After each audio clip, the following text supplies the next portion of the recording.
Jesus' humility was not just in His birth. Nakita at makikita po natin yan sa gospel, but in His entire mission.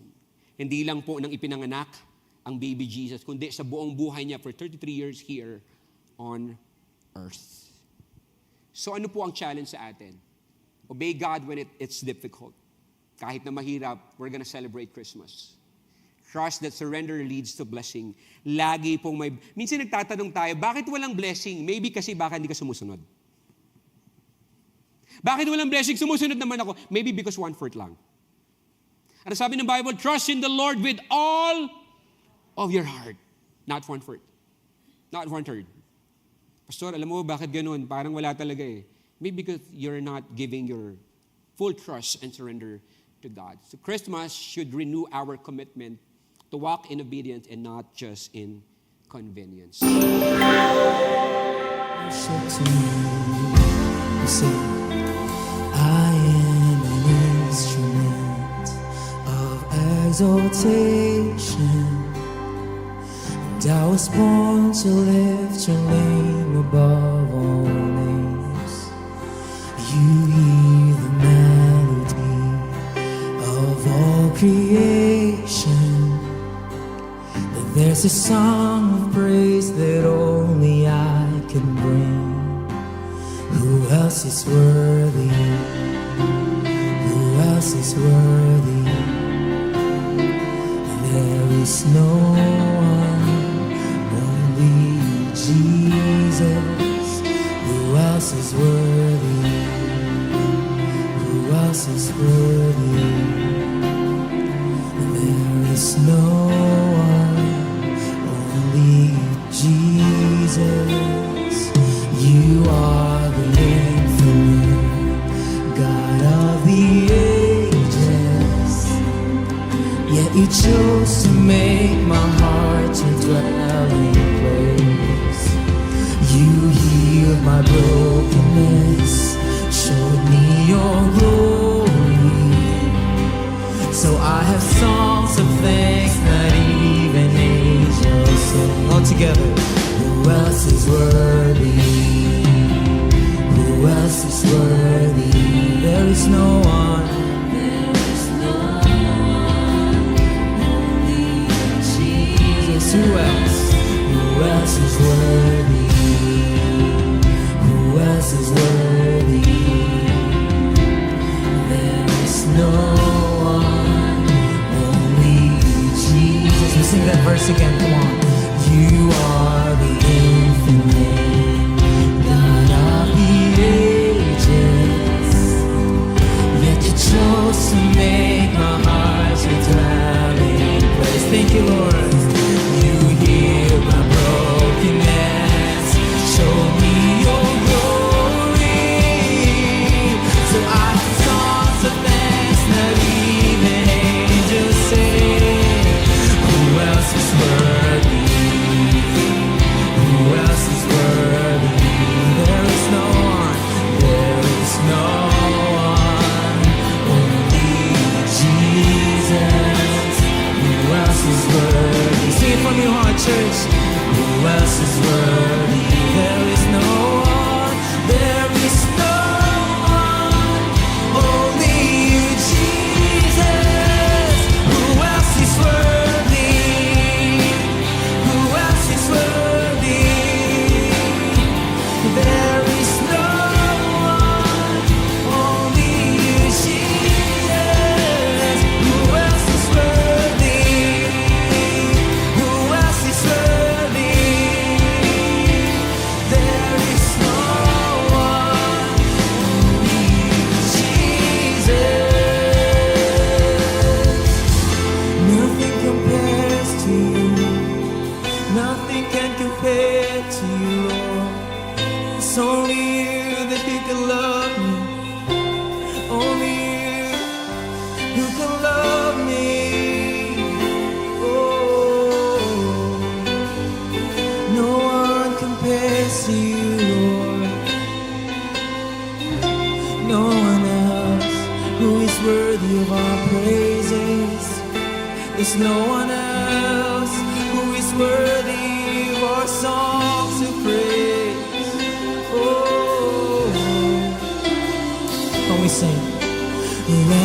of God, anointed one, who was and is to come, seated on the throne above. Holy, holy, righteous one, who shed his blood to prove to us the Father's love. Jesus Christ be lifted. I'll shout it out. Holy, holy, Lamb of God. That's you, Lord. We shout it out. Holy, oh, righteous one, who shed his blood to prove to us the Father's love. Jesus Christ be lifted up. Holy, holy, Lamb of God, anointed one, who was and is to come, seated on the throne above. Holy, holy, righteous one, who shed his blood to prove to us the Father's love. Jesus Christ be lifted up. Who else is worthy? Who else is worthy? There is no one, only you, Jesus. Who else is worthy? Who else? All the children of God say there is no one, only you, Jesus. Who else is worthy? Who else is worthy? Oh, there is no one, only you, Jesus.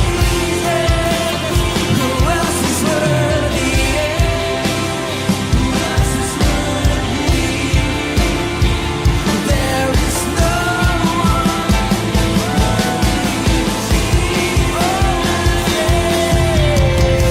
Lamb of God, anointed one, who was and is to come, seated on the throne above. Holy, holy, righteous one, who shed his blood to prove to us the Father's love. Jesus Christ be lifted up. Holy, I want you to shout it out, say, Lamb of God, anointed one, who was and is to come, seated on the holy, righteous one.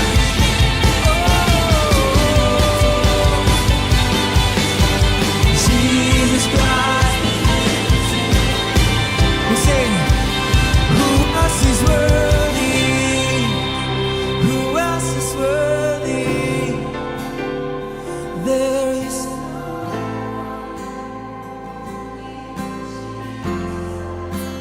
Who else is worthy? Who else is worthy? There is no one, nothing compares to you. Who else is worthy? Who else is worthy? There is no one, only Jesus. For the last time, who else is worthy? Who else is worthy? All the God's people say, there is no one, only Jesus. Today, for the second installment, we're going to talk about the humble king. At ang lahat ng humble ay magsabi ng amen. Alright, humble nga sila. Humble nga po talaga kayo. Alright. So this is what we're going to talk about today. So let's open our Bible. Prepare your Bible in the book of Philippians, chapter 2. No? But to start off this message po, no, let me just lay down the thesis of this message. No? Christmas reveals a kingdom where humility is the pathway to greatness. So this is the reminder of Paul to the Philippians, no, to Philippi believers. Do nothing from, ano sabi rito? Do nothing from selfish ambition. In verse 3 here, or conceit, but in humility. Somebody shout humility. But in humility, count others more significant than yourself. Pero sa panahon natin po ngayon, hindi na po yata nakikita yan. No? I hope sa ating mga believers, we add value to one another na mas nagiging masaya tayo kapag may nakikita tayong successful sa atin. No? Ang sabi nga nila, kapag naging masaya ka daw sa success ng ibang tao, ikaw na ang sunod. Pero kung habang buhay ka na magiging inggit at habang buhay ka na, alam mo yun, laging parang feeling mo na lang, lagi kang ninanakawan ng oportunidad, well, baka tumagal ang blessing para talaga sa'yo. And here, this is a reminder for the believers na, hey, you are called to add value to one another. You are here to serve, not to be served. Do nothing from selfish ambition or conceit, but in humility, count others more significant than yourself. Diba? Masyado, I understand that you have to love yourself. Pero minsan kasi, ang nagiging problema, diba, itong teaching na ito, na love yourself, nakakalimutan din nila na magmahal ng ibang tao. And so in verse 4, it says here, let each of you look not only to his own interest, no, but also to the interest of others. Kasi ang reality, ang bawat isa sa atin dito ay may greed. Grade 1, grade 2, grade 3, grade 4, kanya-kanya yung level. Pumapatok pa rin yung joke ko na yun, ha? Kanya-kanya tayong level dito, di ba? Yung iba umabot na ng grade 12, di ba? Yun yung may mga bilyon-bilyong ninakaw na, no? But anyway, we're gonna talk about the Word of God, and it says here that, hey, huwag niyong kalimutan that the reason why you're here on earth, hindi para maging selfish, but to serve one another. Bakit? Kasi itong mga taong ito ay hindi nakakakilala sa Diyos. Kung ikaw ay may nalalaman, ikaw ay nakakalamang, and you have to apply those things. In verse 5, it says here, have this mind, this kind of mindset, this belief, this attitude among yourself, which is yours in Christ Jesus, na nalaman ninyo sa ating Panginoong Hesus, na natanggap ninyo sa Panginoong Hesus. Kailangan nating ipamuhay ito. Ang problema po kasi yung tinatawag na dichotomy kind of life, no? Yung dalawang pamumuhay ang meron ka. Paglabas mo dito, mabait ka, di ba?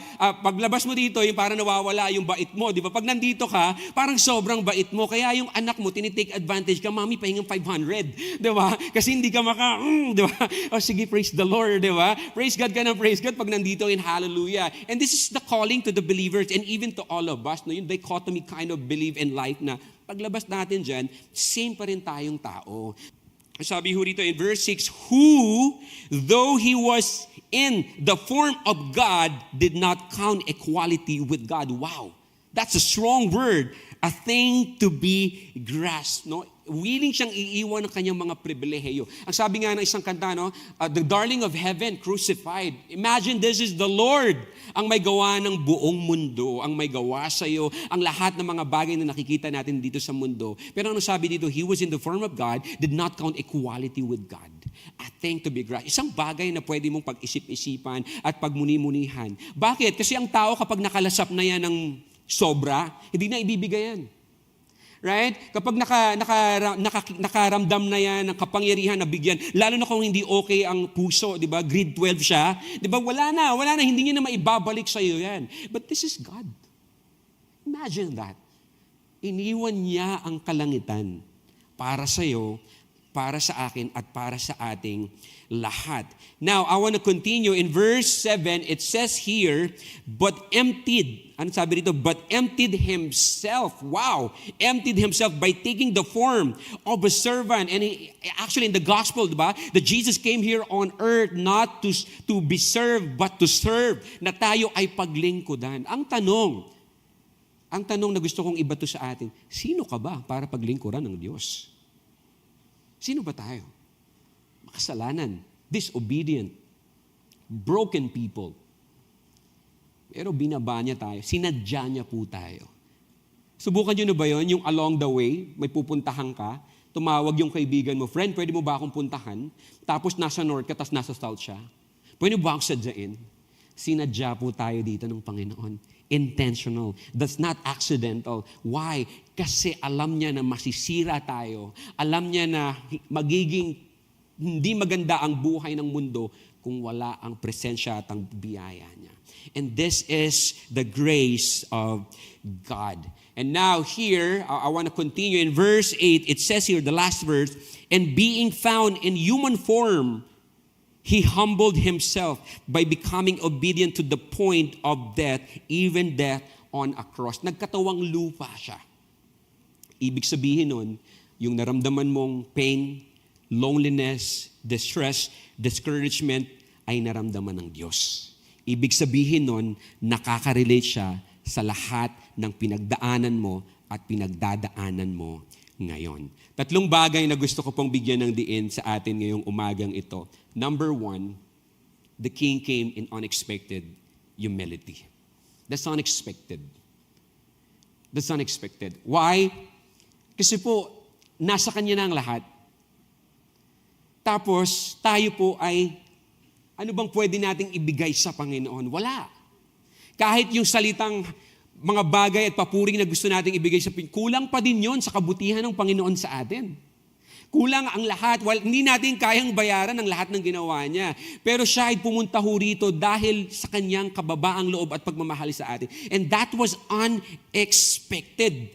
In verse 6, ang sabi rito, who though He was in the form of God, did not count equality with God a thing to be grasped. That's what we call in theology hypostatic union. Hindi niya iniwan, just to correct this theology na, hindi niya iniwan yung pagiging Diyos. Diyos pa din siya, but then again, iniwan niya ang kanyang mga pribileheyo. Siya po ay naging tao at Diyos nang siya po ay pumunta rito. So imagine, pumasok siya ng ilang buwan. Nasa po sinapupunan po siya ni Mary. Ang hirap noon. This is God. Ano pa? Siya po ay namuhay sa kahirapan. Now, of course, hindi naman, it doesn't mean naman na sinasabi ng Panginoon, si Jesus nabuhay sa dapat pala mabuhay. No. Hindi ganun ang ibig niya sabihin.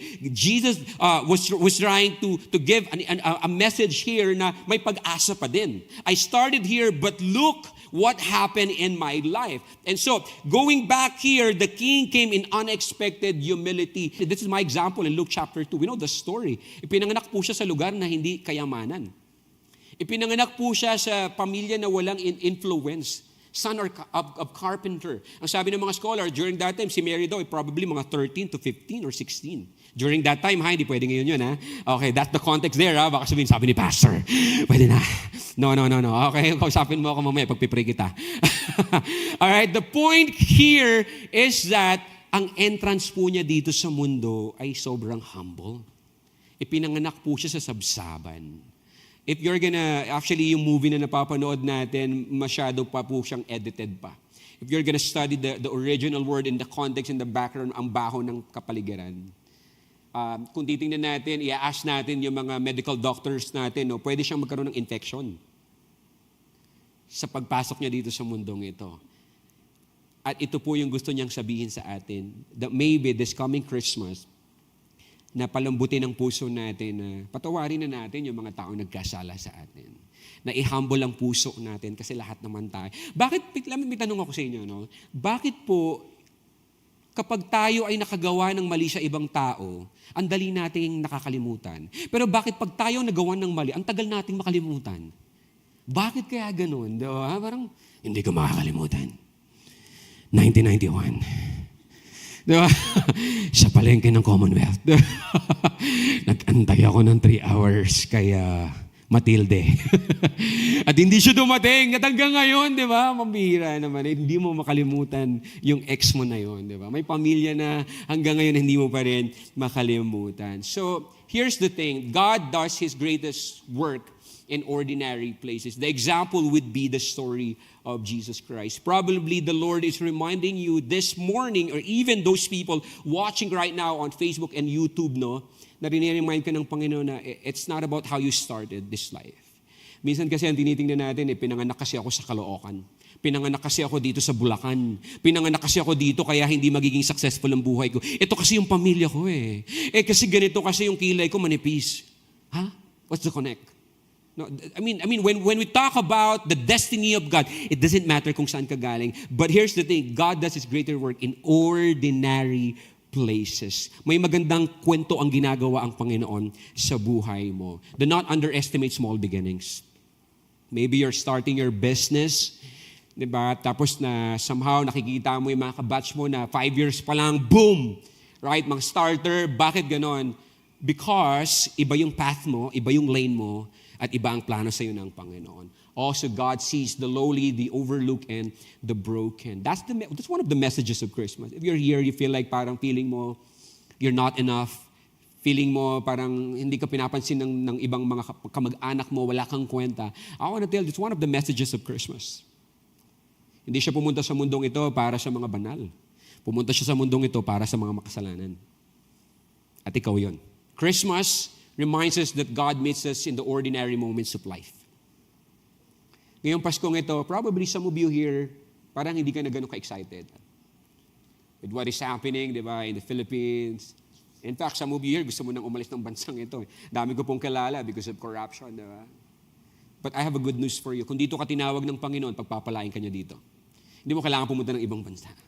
Diba? Kung gusto kang pagpalain ng Panginoon dito, pagpapalain ka niya. It's not the place, it's the presence of God. But then again, talking about Christmas, God meets us in the ordinary moments of life. Maybe this coming Christmas, diba, hindi ka na excited kasi ang daming nangyari sa'yo for the past few months and few weeks, diba? I want to tell you, yung parang feeling mong ordinary na Christmas, kayang gawing Panginoon na extraordinary. Maybe sa gabi ng celebration ninyo, magkakaroon ng restoration sa pamilya mo. Maybe sa gabi ng celebration ninyo, matatanggap mo yung good news na matagal mo nang pinapanalangin. This is God. God is the God of surprises.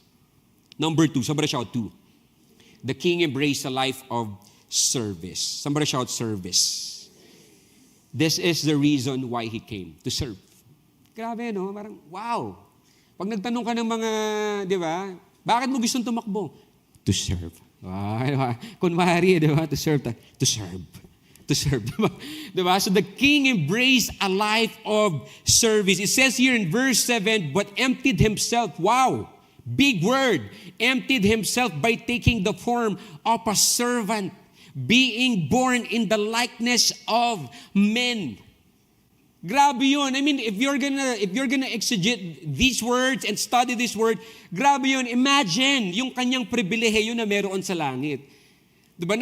May mga kaibigan, I'm sure meron kayong mga kaibigan, mga kakilala, no, na hindi naman talaga maarte sila, pero pinanganak silang mayaman. Right? So natural talaga yon. So tapos dinala mo sila, for example, sa mga alanganing lugar. For example, hindi talaga sila kumakain. Tapos pinakain mo, sasabihin nila, yuck! Tama ba? At hindi dahil sa hindi sila maarte, yung kasing kinalakihan nila, diba? At hindi tayo na dito para husgahan sila. O kaya naman, for example, yung sila nag-allergy pag mainit, right? At talagang ano yung common yun dahil nga nasana yung kanilang balat. Here we're talking about the King of Kings. Sanay sa comfort ng langit. Bumaba dito. Wow. Tapos tayo, minsan nagre-reklamo tayo sa buhay. Lord, ang tagal naman ng increase ko. Lord, wala pa rin akong love life. This is Jesus. This is God. The King embraced a life of service. Ano po ba yung mga pinakita niya nang nasa lupa po siya? He washed the disciples' feet. Bigyan ko lang po kayo ng para maging imaginative lang po tayo, no? Or imagine natin, no? During that time, wala pa pong mga clinic para lumambot yung paa. Wala pa pong mga pang foot spa. Wala pong pampalambot ng paa. So, sasabihin ko na to, no, nang walang edit-edit, mabaho ang paa ng mga disciples. Yun po ang realidad. Matigas. Puro kalyado, kasi puro lakad po sila dun eh. But then again, what? Bumaba siya at hinugasan po niya ang paa ng mga disipulo bago ang crucifixion. What's the message? Kasi gusto niyang ipakita sa mga disipulo na nandito ako para maglingkod. Nung pinaano ko, naiiyak ako, sabi ko, wow, that's something. That's something. No? Come to think of it, yung tatay mo na talagang ang taas ng leadership, tapos bilang lumapit sa'yo at sinabi, anak, sorry. Or yung nanay mo. And this is Jesus. Another example, hinawakan po niya o pinagaling po niya yung may mga ketongin, di ba? Siguro kung kayo yon o ako yon, di ba? Tapos may ketong, sabi mo, diyan ka lang ha. And Jesus, you are healed. You are healed, di ba? Galing na, tama ba? Tama ba? Alam mo ginawa niya, linapitan po niya. He touched it para iparamdam sa may ketong na to na mahal kita. Nandito ako pa. May mga tao kasi pa nagmahal, They love you from a distance. Di ba? Alam mo, mahal kita eh. Kasi di ba, may mga kamag-anak na pag nagsama-sama kayo, nag-aaway na kayo, di ba? So alam mo, mahal kita pag nasa Bicol ka lang. Mahal kita dyan. Diyan ka lang ha. Diyan ka lang, di ba? Pag Facebook lang tayo, like. Pero pag nagsama na kayo sa isang bahay, boom, 30 minutes, away ka agad. Right? This is Jesus reached out His hand and touched the man. Another example, He fed the hungry. Pinakain po niya yung ilang libo na nagugutom po. Ito po ay mensahe na siya po ay nandito para paglingkuran tayo. Ano pa? He welcomed the outcast. Again, anong sabi? I have not come to call the righteous but sinners. Pumunta siya rito para sa atin, mga makasalanan. The King's greatness is seen in His service. Nakita po natin yan sa pamamagitan ng ating Biblia, sa pagbabasa at pag-aaral natin ng buhay ni Jesus. Number 3, saan ba siya? 3. Number 3, the king obeyed even when it cost him everything. Wow. Lahat. Pagod. Maybe some of you here, yun yung sinasabi mo na pagod. Wag lang na. Iwasan natin. Dati po akong dancer. Iwasan natin. I'm just kidding. The king obeyed even when it cost him everything. Ano sabi po rito in verse 8? Ano sabi? He humbled himself by becoming obedient to the point of death, even death on a cross. During that time po kasi, kumbaga sa ating panahon po ngayon, kapag matindi na ang record mo, yung electric chair, silya electrica, ng time na yon, ipapako ka sa krus ng Kalbaryo. Kapag murderer ka, si Jesus po ay wala pong kasalanan. Ano sabi? Nang yinuyurakan po siya, nang pinapalo siya at linalati. Ano sabi? He did not say a word. Not even a word. Ibinigay po niya ang lahat. Jesus' humility was not just in His birth. Nakita at makikita po natin yan sa gospel, but in His entire mission. Hindi lang po nang ipinanganak ang baby Jesus, kundi sa buong buhay niya for 33 years here on earth. So ano po ang challenge sa atin? Obey God when it's difficult. Kahit na mahirap, we're gonna celebrate Christmas. Trust that surrender leads to blessing. Lagi pong may... Minsan nagtatanong tayo, bakit walang blessing? Maybe kasi baka hindi ka sumusunod. Bakit walang blessing? Sumusunod naman ako. Maybe because 1/4 lang. Ano sabi ng Bible? Trust in the Lord with all of your heart. Not 1/4. Not 1/3. Pastor, alam mo bakit ganun? Parang wala talaga eh. Maybe because you're not giving your full trust and surrender to God. So Christmas should renew our commitment to walk in obedience and not just in convenience. The challenge for today's message is that let the message of Christmas soften your heart toward people. Because we are all broken people, sometimes we're not aware na may mga tao tayong na-offend. May tao tayong na-offend. And probably, this is God speaking to you to forgive and ask for forgiveness. Na matagal na kayo hindi nag-uusap ng magulang mo, ng anak mo, ng kapatid mo. Alam niyo po minsan isang bara kung bakit walang blessing? Yung puso po natin punong-puno ng hatred, ng bitterness. Alam niyo minsan kung bakit parang feeling mo kulang yung buhay mo? Because maybe you have to release that word, sorry. So slow down. Ito pong Kapaskuhang ito, itong holiday na ito, God is calling us to slow down. Take advantage of this time to reflect. Patapos na po ang taon na ito eh. When you started January, kung paano ka pinagpala ng Panginoon, ginabayan ng Panginoon, na marami mang mga pagsubok, and you're here. You slow down and you listen more to God or listen more to your loved ones and speak graciously to your loved ones. Maiksi po ang buhay para magtanim ng sama ng loob. Maiksi po ang buhay para maging makasarili. Itong season po na ito, tinatawag tayo ng Panginoon na magmahal. And not just to love, but to express our love. Not just to our loved ones, but even to other people. Last week po, I had a business schedule. May mga lakad po ako. But then again, I heard the news regarding sa relative ko na may problem sa kanyang health condition. And so yun ang iniisip ko. I don't know kung nandito si Andrea, papunta po ako ng dedication noon. And hanggang sa na-late niya po ako. And sabi ko, hindi pwede, malilate ako.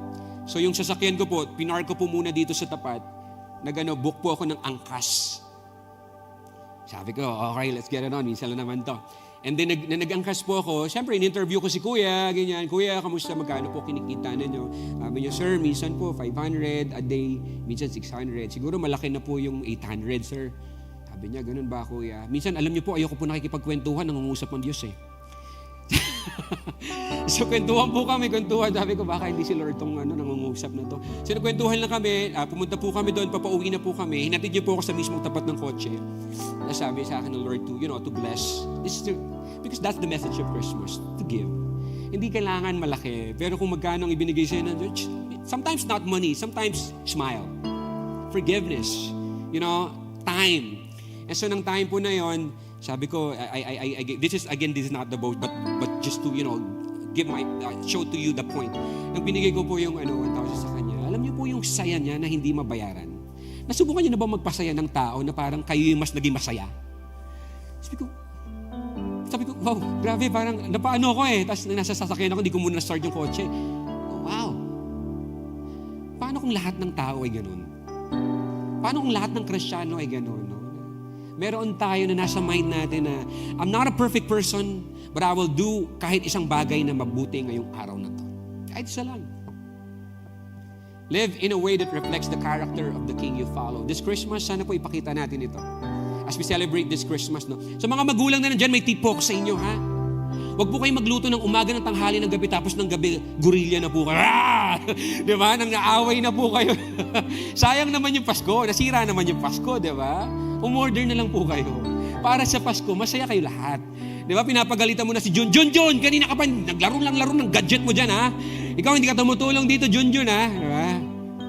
Pwede niyo pong iset na yung mood, no? So that sa gabi, di ba, we're gonna celebrate Christmas like never before. This is the message of Christmas, the message of love, humility, and grace. Now, I would like to end with this story. Thank you, Pastor Roland. This is the father, hard-working father. And he's trying his best, to provide for the family. He's trying his best para mapasaya ang anak niya at ang asawa niya. And siya po ay nagtatrabaho sa tren, istasyon ng tren. Ang trabaho po niya ay yung tool na yan, kailangan niyang maniobrahin yan para umangat po yung isang part ng railway, para makadaan yung tren. Meron din namang isang daanan din po yun ng mga ship, no? So, kailangan may timing yun kasi pag hindi niya po nabuksan yun, magkakaroon ng disgrasya. So, one time, yung kanya pong anak ay kinausap siya. Sabi niya, Daddy, pwede po ba ako sumama sa work mo? Hindi naman ako maglilikot, dito lang po ako. I just wanna see you working po, Daddy.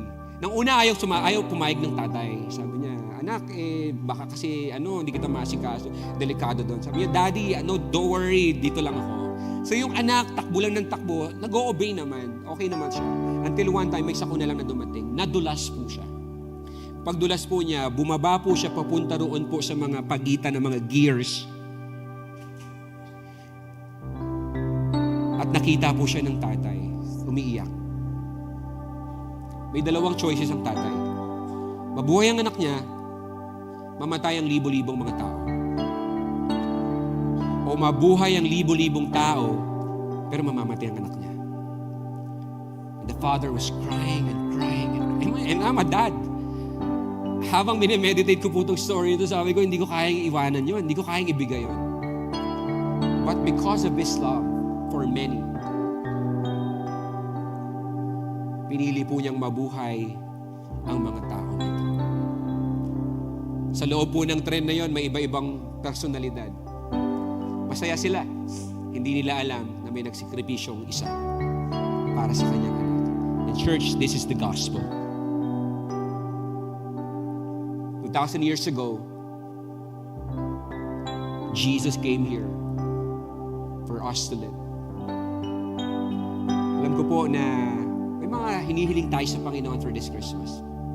Ang material na bagay, probably yung panalangin mo na maging kompleto kayong pamilya. I understand and I want to validate your emotion na mahalaga yun. But more than anything else, yung ibinigay niyang regalo ang pinakamahalaga. Sa oras po na ito, bahain natin ang lugar na ito ng pasasalamat. Magpasalamat po tayo sa Kanya kasi unang-una sa lahat, tayo po ay linigtas niya sa ating mga kasalanan. At ngayong Kapaskuhang ito ang pinaka number one reason para magpasalamat sa Panginoon.